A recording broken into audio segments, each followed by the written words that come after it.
అందుకని మరి ఆయన భూమి యొక్క స్తంభములు యెహోవా వశము. భూమి దేని మీద ఉందట? ఎన్నో స్తంభాలు కింద వేశాడట. ఆ స్తంభాల మీద పైన భూమిని పరిచాడు. ఆ సృష్టికర్త అయిన దేవునికే తగును. బ్రిడ్జి, నీళ్ళల్లో నీళ్లున్నాయి, సముద్రాలు ఉన్నాయి, మరి ఇంకేమున్నాయి, నదులు ఉన్నాయి. బ్రిడ్జీలు వేస్తానే ఉన్నారు ప్రభుత్వాలు. ఈ నీళ్ళల్లో స్తంభాలు వేయొచ్చేమో, వేయగలరేమో, కానీ భూమి కిందన్న నీళ్ళల్లో స్తంభాలు వేసాడట. ఆయన సృష్టికర్త అయిన దేవుడు స్తంభములుగా ఉన్నాడట. ఉండి ఆ స్తంభముల మీద భూమిని పరిచాడట. ఏ దేవుడినా? ఏ దేవుడి పేరు చెప్తావు? సృష్టికర్త అయిన దేవుడు, పరిశుద్ధుడు, ఏకైక కుమారుడుగా పుట్టాడు, లోకరక్షకుడుగా వచ్చాడు. ఇంత గొప్ప దేవునికి మనము ఏమి వెలకట్టలేం. వెలకట్టగలిగిన సామర్థ్యం మన దగ్గర లేదు. ఎందుకంటే ఇప్పుడు మత్తయి సువార్తలో ఒక సింహాసనం చూపించాను, ఇప్పుడు సమూయేలు గ్రంథములో 2వ సింహాసనం చూపించాను.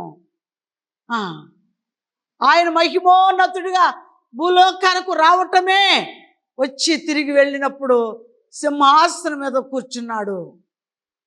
మహిమ కలిగిన సింహాసనం మీద కూర్చున్నాడు. దేవునికి స్తోత్రం. అంతేకాక మరి ఇంకా వాక్యంలోకి వెళదాం. ప్రకటన గ్రంథం 3వ అధ్యాయం ఏమి రాశాడో విందాం. 20వ వచనం, 3వ అధ్యాయంలో 20వ వచనం చదువుకోబోతున్నాం. ఇదిగో నేను తలుపు నొద్ద నిలుచుండి తట్టుచున్నాను. దేవునికి స్తోత్రం. నీ హృదయమో నా హృదయమో ప్రభువుకి ఏది ఇష్టమో హృదయాలను పరిశీలించే దేవుడు, పరీక్షించే దేవుడు. కాబట్టి ఇదిగో నేను తలుపు నొద్ద నుండి తట్టుచున్నాను. ఎంతమంది హృదయాలు తడుతూ ఉన్నాడు ఈ సంవత్సరం, గడిచిన సంవత్సరం అంత గడిచి ఆది నుండి అంతము వరకు వచ్చాం. ఇంకా నేడనే దినం ఉండగానే ఈ రోజుతో సంవత్సరం పూర్తి అయిపోతుంది. దేవునికి స్తోత్రం, హల్లెలూయా. అందుకని ఆయన అంటున్నాడు కదా, ఇదిగో నేను తలుపు నొద్ద నిలుచుండి తట్టుచున్నాను. ఎవడైనను నా స్వరము విని తలుపు తీసిన యెడల నేను అతని యొద్దకు వచ్చి అతనితో నేనును నాతో కూడా అతడును భోజనము చేయుదుము. ఎంత హ్యాపీ ఎవరిస్తారు మనకి? ఒక ఉన్నతమైన వాళ్ళు బిల్డింగులోకి వెళ్తే పేదవాళ్ళని చూసి ఆ సూర్యు కింద నీడలో, ఎండలో, వర్షంలో ఎండిపోయిన పలకరించి లోపలికి రమ్మని ఎవరు ఉండరు. అవునా? ఆశ్చర్యంగా ఉందా ఈ మాట? దేశంలో జరుగుతున్నవే ఇవి. ఒక పాలేరుని ఇంట్లో కూర్చోబెట్టి భోజనం చేపించరు. ఏదో ఒక పక్క సూర్యుని నీడలో ఎలపల కూర్చోబెట్టి, బంగ్లా బయట కూర్చోబెట్టి భోజనం పెడతారు. ఇస్త్రాకేసి, ఆకేసి, పేపర్ వేసి, ఏదో వేసి పెడతారు. లేకపోతే వాడు జోలులో, కండవలో పెడతారు. అంతే. మనం తినే పళ్ళెల్లో కూడా భోజనం పెట్టరు. ఇంత గొప్ప దేవుడు మనకేమిస్తున్నాడంట? నాతో కూడా అతడును భోజనము చేయుదుము. నేను జయించి నా తండ్రితో కూడా ఆయన సింహాసనమందు కూర్చుండి ఉన్న ప్రకారము జయించిన వారిని నాతో కూడా నా సింహాసనం నందు కూర్చుండనిచ్చేదను. దేవునికి స్తోత్రం, హల్లెలూయా. అంత గొప్ప దేవుడు చూడండి. నేను జయించి నా తండ్రి సింహాసనం మీద వెళ్ళి కూర్చున్నాను. ఏం చెప్పాడు ఆయన? నేను లోకమును జయించాను, పాపమును జయించాను, సాతానును జయించాను, కనుక నా తండ్రి సింహాసనం మీద కూర్చున్నాను. మరి మనకేం చెప్తున్నాడంటే, నేనే కూర్చుంటాం కాదు, ఎవరైతే నా వలె తగ్గించుకొని దీనులుగా ఉంటారో వారు కూడా లోకమును జయిస్తే, పాపమును జయిస్తే, మీరు కూడా లోకమును జయిస్తే, పాపమును జయిస్తే ఖచ్చితంగా నిత్య రాజ్యంలో నీవు కూర్చుండబోతున్నావు. దేవునికి స్తోత్రం, హల్లెలూయా. అందుకని ఆయన ఏమంటున్నాడు విందాం. నేను జయించి నా తండ్రితో కూడా ఆయన సింహాసనం నందు కూర్చుండి ఉన్న ప్రకారము జయించిన వారిని యేసు ప్రభువు భూలోకానికి వచ్చి నేను లోకాన్ని జయించాను, పాపాన్ని జయించాను, సాతాన్ని జయించాను, నేను తిరిగి వెళుతున్నా. అయితే చనిపోయి తిరిగి వెళ్ళేటప్పుడు లోకము నుంచి బయటకు వెడలిపోయేటప్పుడు చెప్తున్నాడు, ఎవరైతే లోకమును మీరు కూడా జయిస్తారో, పాపమును జయిస్తారో, అలాగా సాతాన్ని జయిస్తారో, మీ శరీరాన్ని జయిస్తారో, అప్పుడు మీరు కూడా నేను కూర్చునే సింహాసనం మీద మిమ్మల్ని కూడా కూర్చోబెడతానన్నాడు యేసయ్య. ఎంత సమాన భవుడు, అసమానుడు కాదు, సమాన భవుడు. ఆయన దేవుడేంటి, ఆయన దేవుడు కుమారుడేంటి, లోకముని పాపమును జయించాడంటే ఆయనకే సరిపోతుంది. మరి మనం కూడా అలాగ జయిస్తే తప్పకుండా నేను కూర్చున్న సింహాసనం మీద మిమ్మల్ని కూర్చోబెట్టగలను అని చెప్తున్నాడు దేవుడు. సృష్టికర్త అయిన దేవుడు ఈరోజు మనతో మాట్లాడాడు. కాబట్టి ఏ విధంగా మనం ప్రార్థన చేయాలంటే, దేవునికి స్తోత్రం. ఆయన అంటున్నాడు కదా 4వ అధ్యాయంలో 5వ వచనం, ఆ సింహాసనంలో నుండి మెరుపులను, ధ్వనులను, ఉరుములను బయలుదేరుచున్నవి, మరియు ఆ సింహాసనం ఎదుట 7 దీపములు ప్రజ్వలిల్లుచున్నవి, అవి దేవుని 7 ఆత్మలు. మరియు ఆ సింహాసనం ఎదుట స్ఫటికము పోలిన గాజు వంటి సముద్రమునెను. దేవునికి స్తోత్రం.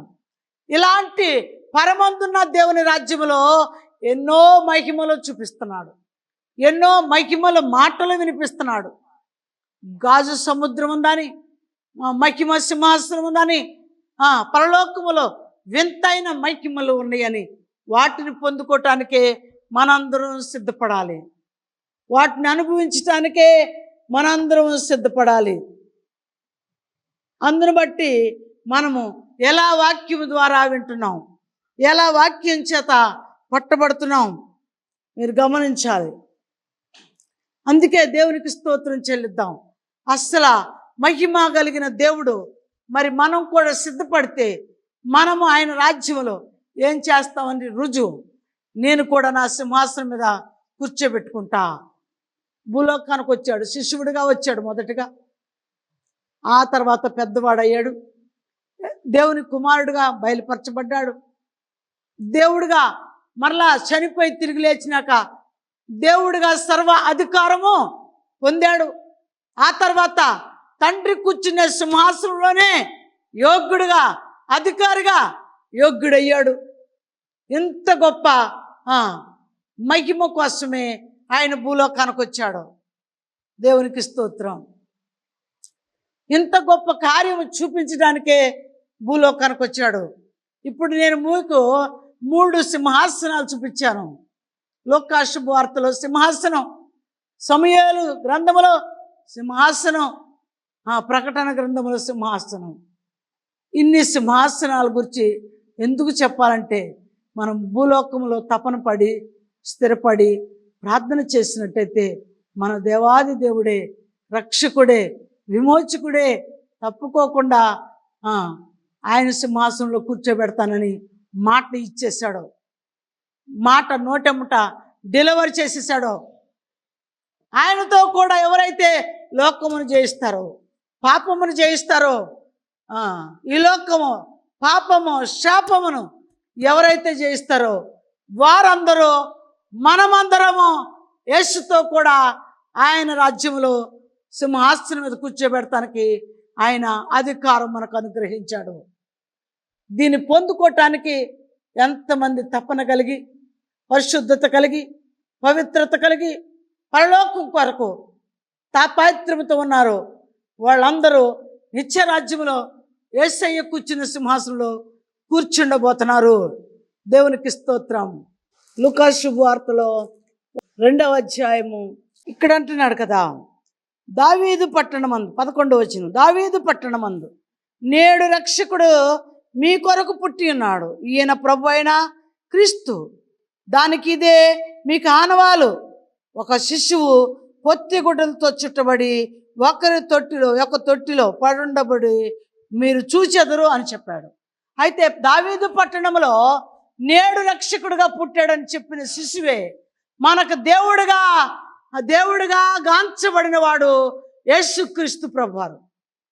అందుకని ఆయన మాట విని ఎవరైతే ఆయనకు లోబడతారో తప్పకుండా ఆయన పిల్లలుగా మార్చబడుతున్నారు.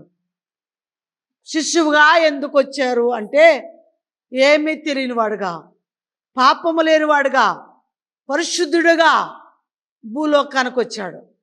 అయితే యేసు ప్రభు వారు వచ్చినాక వాక్యం చెప్తున్న సమయాల్లో ఏం చెప్పాడంటే పసిపిల్లలందరినీ చాలా ఇరుకుగా ఇబ్బందిగా ఉంది, రావద్దు అని అన్నారు. శిష్యుడిగా పుట్టినటువంటి ఆయన గొప్పవాడయ్యాడు. 33 సంవత్సరాలన్నరకి చనిపోయాడు.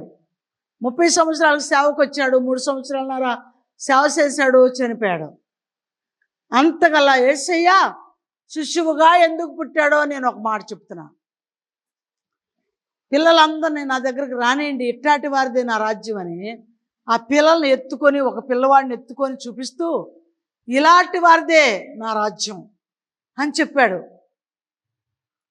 ఆ శిశువుగా వచ్చినటువంటి ఆయన, పరిశుద్ధుడిగా వచ్చినటువంటి ఆయన, నీతిమంతుడిగా జీవించి దేవుని రాజ్యాన్ని కొరకు సిలువ వేయబడి చనిపోయి తిరిగి లేచి ఆయనే విమోచకుడుగా, రక్షకుడుగా, శిశువుగా భూలోకానికి వచ్చినట్టు మనకు వాక్యము తేటగా చెబుతున్నాడు. అందుకని దేవుని నమ్మిన పిల్లలు మనందరం ఎలా ఉండాలి అంటే శిశువులుగా ఉండాలి. శిశువుకి మాట రాదు, భాష రాదు, జ్ఞానం లేదు, తెలివి లేదు, కోపం లేదు, వాడికి బూతులు రావు. అందుకని సెల్ ఫోన్లు చూసి జిమ్ చిక్కు అని చెప్పి ఎంతమంది పిల్లలు హఠాత్తుగా వారి ఇష్టం వచ్చినట్టు తయారవుతున్నారు. వాళ్ళు శిశువులేనా? వాళ్ళు పిల్లలేనా? వారి జీవితం అలాగే ఉందా? యేసుక్రీస్తు ప్రభువారు ఆయన చెప్తున్నాడు కదా, ఇలాంటి శిశువులను పోలి మీరు నడుచుకోవాలి. నా చేతిలో ఒక పిల్లోడు ఉన్నాడే, ఇలాంటి వారిదే నా రాజ్యం. అంటే కోపము లేదు వీడికి, చిన్న పిల్లోడు, కపటము లేదు వీడికి, వైరం తెలీదు వాడికి, వాడి నోట ఏ కపటం లేదు. వాడు మనిషిగా పుట్టాడు కానీ పిల్లవాడుగా ఉన్నాడు కదా, శిష్యుడిగా ఉన్నాడు కదా, వాడికి పాపము తెలీదు, కపటం తెలీదు, కోపం తెలీదు, ఈర్ష్య తెలీదు, మత్సరము తెలీదు. అందుకని మన జీవితంలో పాపము లేకుండా శిశువుని పోలి జీవించాలని మన యేసయ్య మనకు నేర్పుతూ ఉన్నాడు. దేవునికి స్తోత్రం. అందుకని ఆయన అంటున్నాడు కదా, ఇక్కడ అన్నాడు ఆ మాట ఏమంటే 2వ అధ్యాయంలో 48వ వచనంలో ఆయన తల్లిదండ్రులు ఆయనను చూసి మిక్కిలి ఆశ్చర్యపడిరి. ఆయన తల్లి, కుమారుడా, మమ్మను ఎందుకు ఇలాగు చేసితివి? ఇదిగో నీ తండ్రియు నేనును దుఃఖపడుచు నిన్ను వెతుకుచుంటిమని ఆయనతో చెప్పగా, ఆయన మీరేలా నన్ను వెతుకుచుంటిరని, నేను నా తండ్రి పనుల మీద ఉండవలనని మీరు ఎరుగరా అని వారితో చెప్పాను. దేవునికి స్తోత్రం. నేను నా తండ్రి పనుల మీద వచ్చానని, నా తండ్రి పనులు నేను చూడాలని మీరు ఎరుగరా, మీరెందుకు నన్ను వెతుకుతున్నారని తల్లిదండ్రులను గద్దించాడు. మనము కూడా లోకమునకు ఉప్పులాగా ఉంటే, లోకమునకు వెలుగుగా ఉండాలంటే మన తల్లిదండ్రులు తప్పైనా గద్దించాలి, మన అన్నదమ్ములు తప్పున్నా గద్దించాలి, మన రక్త సంబంధులు తప్పున్నా గద్దించాలి. యేసు ప్రభు వారు గద్దిస్తున్నాడా లేదా? జ్ఞానం వచ్చింది, తెలివి వచ్చింది, మాట్లాడే వయసు వచ్చింది. అయితే నేను ఇంకా మీదట తండ్రి పనుల మీద ఉండాలి. ఎందుకు నన్ను వెతుకుతున్నారు అని చెప్పాడు. ఆ సామర్థ్యమే లేకపోతే, తల్లిదండ్రులను విడిచి బయటకు రాకపోతే ప్రభువారు దేవుడుగా అవటానికి అవకాశం ఉండేది కాదు. దేవుడు సృష్టికర్త అయిన దేవుడే ఆయనకి అన్నిటినీ సమకూర్చి దేవుని కుమారుడు అవటానికి మార్గం చూపాడు. ఈ రోజున మనము రక్షించబడి ఆయనలో జీవిస్తున్న మనకి మార్గం ఆయనే, జీవం ఆయనే, ప్రాణం ఆయనే, కృప ఆయనే. కనుక ఆయనలో కృప ఉంది, క్రీస్తు యేసులో కృప ఉంది. అధికారము పొందినాక మరలా మనకేమిచ్చాడంటే కృప ఇచ్చాడు. కృప ఇచ్చాడు. కృపతో క్రీస్తు యేసునందు అన్న వారికి మాత్రమే ఈ కృప పొందుదురుగాక. క్రీస్తు యేసును కలిగిన వారు మాత్రమే యేసయ్యలో ఉన్న గుణగణాలు మనకు కూడా దేవుడు సహాయము, అనుగ్రహము పొందుదుముగాక దేవుడు చెప్తున్నాడు. మరి అంతేకాక చివరికి అంటున్నాడు కదా ఆయన 3వ అధ్యాయంలో 3వ వచనం, అంతటా అతడు వచ్చి పాపక్షమాపణ నిమిత్తము మారు మనస్సు విషయమై బాప్తిస్మము పొందవలనని యోర్దాను నది ప్రదేశమంతటన ప్రకటించుచుండెను. ఎప్పుడు యేసు ప్రభు వారి కంటే ముందు యోహాను గారు వచ్చి సువార్తను ప్రకటించడానికి వాగ్దానం చేశాడు. అందుకని ఆయన మారు మనసు గురించి చెప్పటానికి వచ్చేసాడు. యేసు ప్రభు వారి సేవకి ఇంకా బయలుదేరి రాలేదు, శిష్యుడిగా ఎదిగాడు. అయితే పండుగ చేసుకున్నామే కానీ వాక్యము పండుగలో యేసు ప్రభు వారు పసిపిల్లోడుగా మాట్లాడుతున్నాం. ఇప్పుడు ఆయన పసిపిల్లోడుగా లేడు, యోహాను వలే లేడు. ఎవరు ఎక్కడ ఉండాలో అక్కడికి వెళ్ళిపోయారు. అయితే ప్రభువారి కంటే పరిచర్య యోహాను ముందు చేయడానికి మారు మనసు గురించి చెప్తా ఉన్నాడు. యేసుని గుర్చిన వార్త చెప్తున్నాడు. ఆయన చెప్తా అంటున్నాడు, యోర్దాను నది ప్రదేశమంతటా ప్రకటింపబడిను, ప్రభువు మార్గము సిద్ధపరచుడి, ఆయన త్రోవలు సరళము చేయుడి. ప్రతి పల్లము పూడ్చబడును, ప్రతి కొండయు మెట్టయు పల్లము చేయబడును. వంకర మార్గములు తిన్నని వగును, కరకు మార్గములు నున్నని వగును. సకల శరీరులు దేవుని రక్షణ చూతురు. దేవునికి స్తోత్రం. యేసు ప్రభువారు అని ఆయన రాబోతున్నాడు. ఆయనే రక్షకుడు, ఆయనే నీతిమంతుడు, ఆయనే పరిశుద్ధుడు. ఆయన రాబోతున్నాడని యోహాను గారు ప్రకటించేటప్పుడు చెబుతున్నాడు కదా. మనం చెప్పుకోవాలి, వినాలి. ప్రతి పల్లము పూడ్చబడును. ధర్మశాస్త్రంలో ఏ బోధకుడు ఎక్కడ వాక్యానుసారంగా నడవలేదో, ఎక్కడ శపించబడ్డారో, ఎక్కడ బీడైపోయినాయో, ఎక్కడ నెరవిడిచిపోయినాయో, ఎక్కడ హృదయాలు ఎండిపోయినాయో ఆయా ప్రాంతములకి యేసు ప్రభువారు ఆ స్థలాలకు వెళ్తాడని ఇక్కడ చెప్తున్నాడు. ఈ వాక్యం అదే. ఏం చెప్తున్నాడంటే ప్రతి పల్లము పూడ్చబడును, ఇంకా ప్రతి కొండయు మెట్టలు సదును చేయబడును. ఎందుకని? కొండలు అనగా రాజులు, ఉన్నతమైన వాళ్ళు, ధనవంతులు, బలవంతులు క్రీస్తు యేసు పట్ల ఆయనతో సమానులు కారు. అందుకని ఆయన రాబోతున్నప్పుడు ఆ రాజులు కూడా పతనం అయిపోయారు. హేరోదు రాజు చనిపోయేదాకా ఈ ఊరు రావద్దన్న దేవుడే హేరోదు రాజు పతనం అయిపోయాడు. ఆయన సింహాసనం కోల్పోయాడు. ప్రతి పల్లము పొడ్చబడును. ఆ తర్వాత ప్రతి కొండయు మెట్టయు పల్లము చేయబడును. పెద్ద పెద్దోళ్ళు కూడా యేసు ప్రభు వారికి నమస్కరించాలి. ఎంత ఉన్నతమైన రాజులు కూడా, శాస్త్రులు, పరిచయులు, కాలజ్ఞానాలు రాసేవారు, వాళ్ళందరూ కూడా యేసు ప్రభు వారికి సాష్టాంగ నమస్కారము చేయవలసిన పరిస్థితి వస్తుందని ఇక్కడ చెప్తున్నాడు. ప్రతి కొండ, ప్రతి మెట్టయు పల్లము చేయబడును, వంకర మార్గములో తిన్నని వగును. దేవునికి స్తోత్రం. యేసుక్రీస్తు రాకముందు ఏ భక్తుడైతే వంకరగా నడిచారో, ఆదాము వంకరగా నడిచాడు, అవ్వమ్మ వంకరగా నడిచింది, అలాగే లోతు వంకరగా నడిచాడు, అలాగే ఒక్కొక్క తావుకి వెళ్తే ఒక్కొక్క చోట దేవునికి గెహాజీ వంకరగా నడిచాడు. అలాగా భక్తులందరూ ఎక్కడ వంకరగా నడిచారో, వంకర మార్గములో తిన్ననగా చేయటానికే యేసు ప్రభువారు భూలోకానికి రాబోతున్నాడు.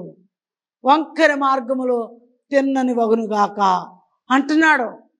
యేసు ప్రభువారు ఎందుకు వచ్చాడు అంటే ఇవన్నీ మనకి కావాలి, ఇవన్నీ మనకు అర్థమే. అందుకని వంకర మార్గములో తిన్నని వగును, కరుకు మార్గములో నున్నని వగును. కరుకు అంటే వ్యతిరేకంగా ఉన్నారు కొందరు యూదులు.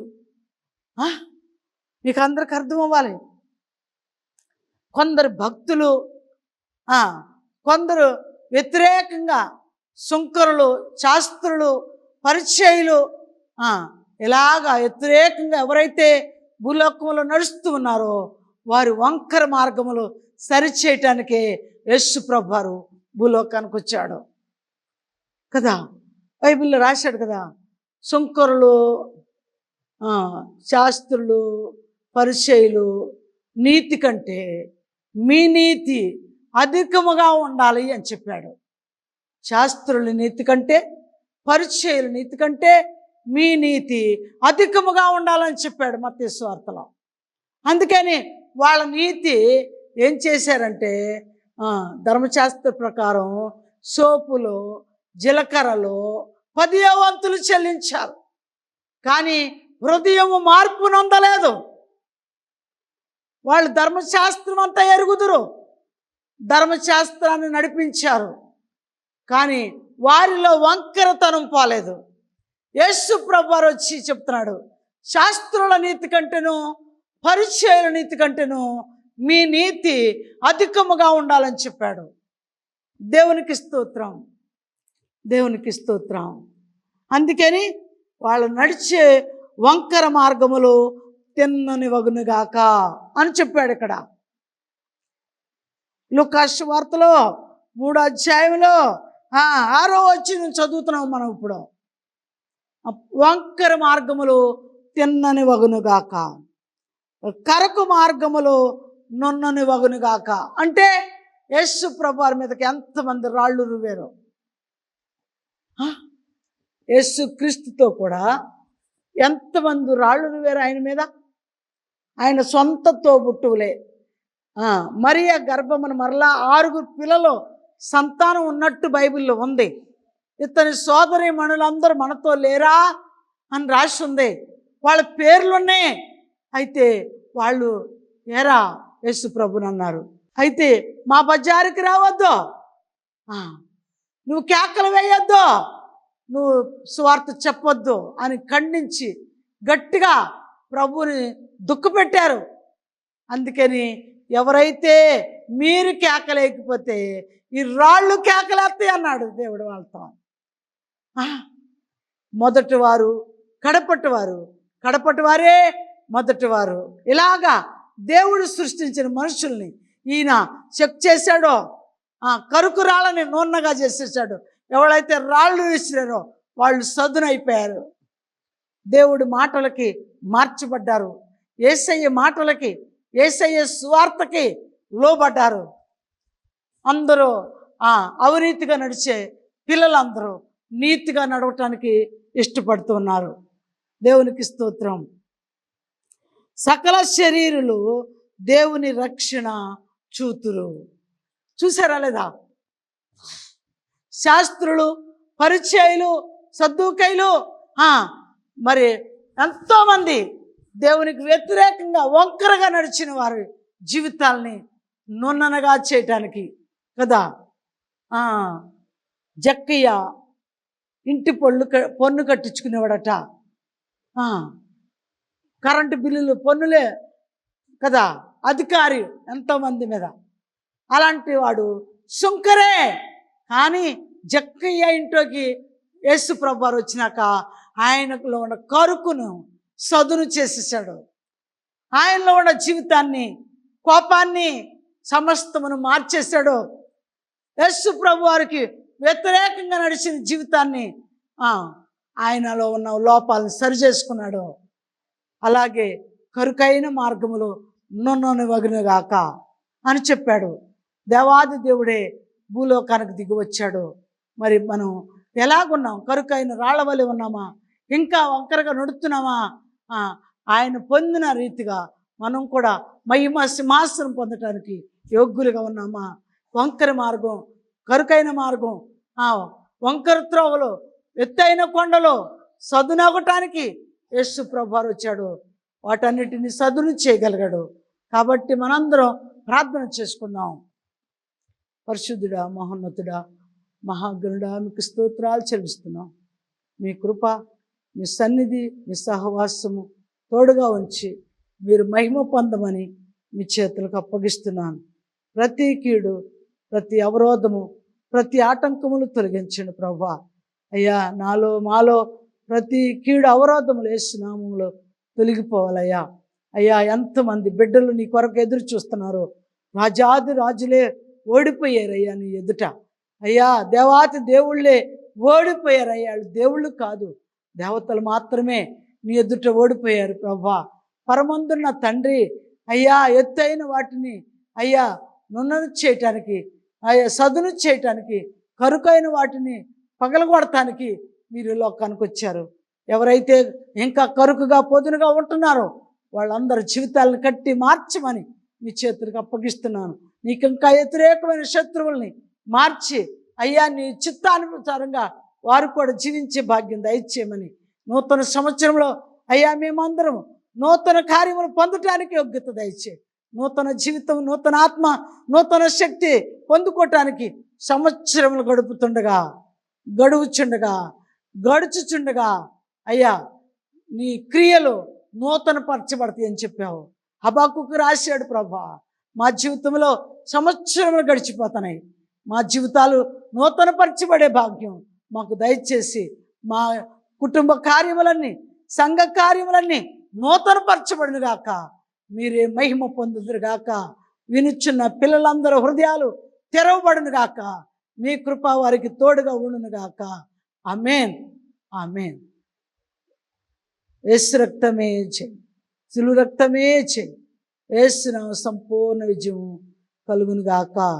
ఆమేన్, ఆమేన్.